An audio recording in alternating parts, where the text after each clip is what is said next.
8h17 sur Europe 1, c'est l'invité d'Europe Nuit et vous recevez en ce D-Day Pierre de Villeneuve, le politologue spécialiste des États-Unis, Yannick Mirrer. Bonsoir Yannick Mirrer. Bonsoir. On est à moins de 5 heures des premières tendances, si ce n'est des premiers résultats. Comment est-ce que vous la sentez, vous, cette élection ? C'est une élection qui est terrible pour les États-Unis parce que si on va sur le fond directement, ça veut dire qu'il y a des réformes institutionnelles à mener, une réconciliation politique à faire, des réformes, à projeter une vision des États-Unis. C'est très triste cette élection. Il y a deux candidats qui sont très mal aimés, voire, et je suis modeste, c'est un euphémisme. Ça veut dire que les votants ont le choix, comme on le dit souvent, entre la peste et le choléra, c'est ça ? Ah, cette fois-ci, plus que jamais. Plus que jamais. Autant la campagne de 2008, si vous vous souvenez, avec à la fois John McCain d'un côté et Barack Obama, était enthousiasmante. Les deux candidats étaient de qualité, avaient de la vision, du caractère, une fraîcheur. Là, c'est tout le contraire. Pour les deux, ils en prennent autant l'un l'autre pour leur grade. Donc, des complications à venir à peu près certaines.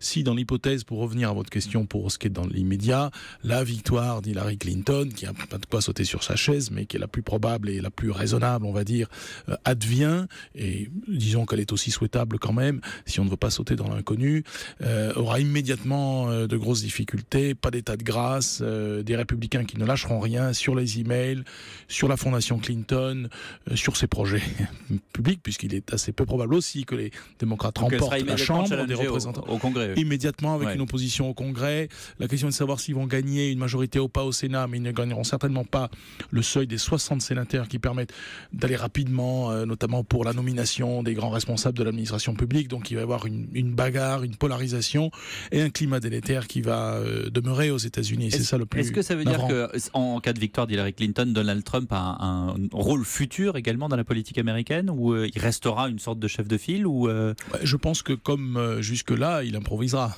Oui. Est-ce qu'il se repliera sur une chaîne de télévision ou ce type de choses ? Je pense que s'il peut peser, s'il peut jouer un rôle, il le fera. Que ce soit par conviction, par amusement, par narcissisme, ou les trois à la fois d'ailleurs. Vous avez employé un mot qui est intéressant tout à l'heure. Vous avez dit le vote raisonnable, je ne sais plus exactement. Raisonnable, c'est un mot que les Américains connaissent. Comment ça se passe dans l'historique des votes à la présidentielle américaine ? Est-ce que le mot raisonnable est un mot qui intervient souvent, ou est-ce que tout d'un coup on peut non, on peut le traduire parfaitement en anglais, c'est à peu près la même chose, mais ça n'est pas exactement ce qui convient à l'esprit des élections américaines, certainement pas celle-là bien sûr, mais d'une manière générale les autres. Il y a, je crois, un choix de projet traditionnellement, et puis l'adhésion à un personnage. C'est quand même un petit peu comme chez nous la rencontre d'un peuple et d'un homme, et d'un moment aussi. Là, en l'occurrence, il s'agit plutôt de voter pour ce qui, pour les uns et pour les autres. Il y a une ligne de front, de division très forte au sein de la population américaine. Cette polarisation continue de se durcir. Il y a plutôt le choix contre celui qui est en face. Et est-ce qu'il y a aussi toute une série de gens qui n'iront pas voter, on imagine ? Oui, alors la question, c'est justement ça, la question de savoir, je pense encore une fois que Hillary Clinton sera élue, mais on peut se tromper, il ne s'agit pas du tout d'une prédiction, parce que c'est justement l'incertitude. On vous en tiendra pas rigueur. Non, j'imagine bien quand même, mais l'incertitude, c'est de savoir peut-être parmi ceux qui ne vont pas traditionnellement voter, combien il y en aura qui seront mobilisés, à la fois par exemple pour renverser la table, comme on dit, rejeter les élites, le système, quoi qu'il advienne, et iront voter Trump, et ceux qui, éloignés de la politique, n'aimant pas particulièrement ni Bill ni Hillary, se diront quand même le risque est trop important. C'est absolument impossible à mesurer. Alors restons-en donc aux États. Pour l'instant, elle est en tête en Caroline du Nord, semble-t-il. C'est plus serré dans des États clés, c'est cela qu'il faudra regarder. Floride, Iowa, Pennsylvanie, quelques autres encore comme le Nevada et d'autres sur la côte Est. Donc le jeu est serré. Mais si, en revanche, ce qui est mesuré aujourd'hui et les tendances, elle passe. La question est, est-ce qu'elle passe très juste ? Le coup près, c'est 270 grands électeurs, ou est-ce qu'elle passe large, plus de 300. Obama avait fait 330 la dernière fois. C'est pas impossible. Et là, c'est quoi la différence entre justement ces deux analyses ? Entre ces deux analyses, alors ça veut dire que les États dont on a parlé, Pennsylvanie, Floride, etc., passent de l'un côté ou de l'autre, ne sont pas pour elle. Mais si on peut retenir une chose pour simplifier, parce que c'est assez compliqué de voir les États les uns après les autres et le nombre de grands électeurs qu'ils ont. Je pense que la différence qu'il y a, pourquoi je continue à vous dire, je pense que Clinton va gagner, c'est que elle a une marge d'erreur, elle. Elle a une avance suffisamment confortable pour perdre dans quelques États. Pour lui, en revanche, pour qu'il gagne, il faut qu'il fasse un grand chelem, si je puis dire. On ne va pas détailler la liste des États, ce serait trop long. Et puis il y en a certains dont on ne sait pas entièrement certain s'ils vont. Il faut qu'il gagne la dernière manche 6-0. Pour lui, si vous voulez, il faut qu'il remporte tout. Et ça me paraît, c'est ça qui me paraît le plus délicat et qui me fait dire raisonnablement qu'elle devrait être élue demain, mais ce ne sera pas un jour de joie. Sur la personnalité des deux justement protagonistes, Donald Trump et Hillary Clinton, Donald Trump a critiqué sa rivale en étant la candidate de l'establishment. Est-ce que cet establishment justement aux États-Unis, au fur et à mesure, n'a pas perdu la face ? Mais vous savez que c'est un problème qui ne concerne pas que les États-Unis. On a déjà eu le Brexit, c'est un avant-goût. C'est un problème qui est latent. Moi, j'ai écrit un livre en 2008 où je disais le libre commerce, les traités de libre-échange sont au cœur du débat, de ce malaise, de ce poison qui touche la société, une grande partie de la société américaine, les classes ouvrières et les classes moyennes. Et ça continue. Donc il y a eu une sorte de, vous pouvez dire une trahison si vous êtes un homme politique et que vous pensez aux joutes électorales.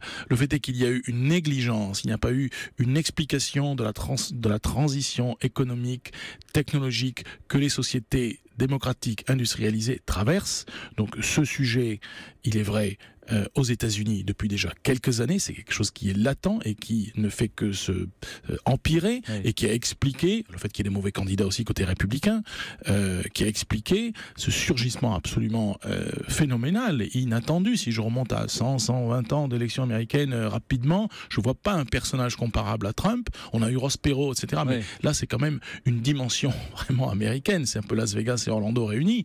L'extrême violence, disons, des propos de Trump, son originalité, sa singularité, et ça ne partira pas. Donc ce problème du rejet des élites, quelles qu'elles soient financières, institutionnelles, quasiment même la Cour suprême, qui est quand même le temple de la religion civique aux États-Unis, tout est en cause.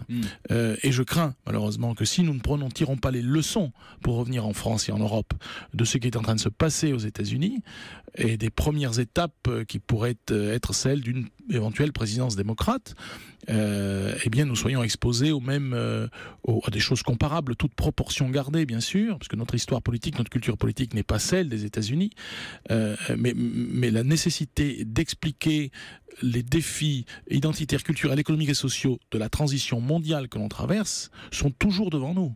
Alors pour les Américains, le repoussoir, c'est le microcosme washingtonien. Pour nous, c'est la Commission européenne, par exemple, qui est comment dire, qu'on appelle ça une sorte de microcosme aussi, microcosme aussi, mais une victime, enfin une cible, pardon, un bouc émissaire, voilà, facile, et ça nécessite de la pédagogie politique. Et donc c'est donc ça dont nous aurons besoin. Les États-Unis n'ont pas eu ce bonheur. Et Donald Trump, alors justement, je parlais de l'establishment qui d'une certaine manière est pointé du doigt sur Hillary Clinton, mais Donald Trump, parfois on se demande comment est-ce qu'il a pu séduire une partie de l'électorat. C'est-à-dire que justement, c'est une forme de populisme, Donald Trump, mais à l'échelon où il est, lui, c'est comme un paradoxe. Et puis quand on voit justement des Noirs, des Latinos voter pour lui, on se demande mais qu'est-ce qui leur passe par la tête ? Ils votent pas en masse pour lui. Côté noir, non, mais on en voit. Côté latino, un petit peu plus. L'évolution démographique fera que peut-être avec des candidats différents, les latinos voteront. C'est plus partagé. Les latinos ayant tendance aussi. Mais pour revenir à votre question. Oui, Donald Trump avec justement des minorités qui votent pour lui. C'est quand même assez... Mais il a su séduire, parce que je récuse le terme de populisme. Il faut bien comprendre l'angoisse dont on parlait tout à l'heure d'une grande partie de la société américaine. À tort ou à raison, c'est un fait qu'il y a des souffrances. Si vous ne les prenez pas en compte... Mais pourquoi est-ce que vous ne voulez pas parler de populisme ? Parce que c'est facile, justement. C'est ce qui...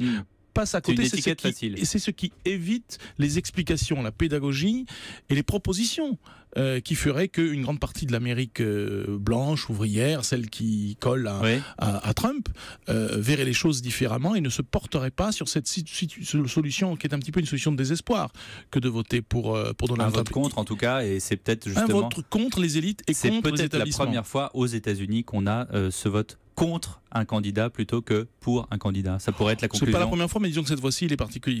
La polarisation continue et c'est particulièrement violent. Saillant. Merci beaucoup Yannick Mireur d'avoir été avec nous dans Europe Nuit.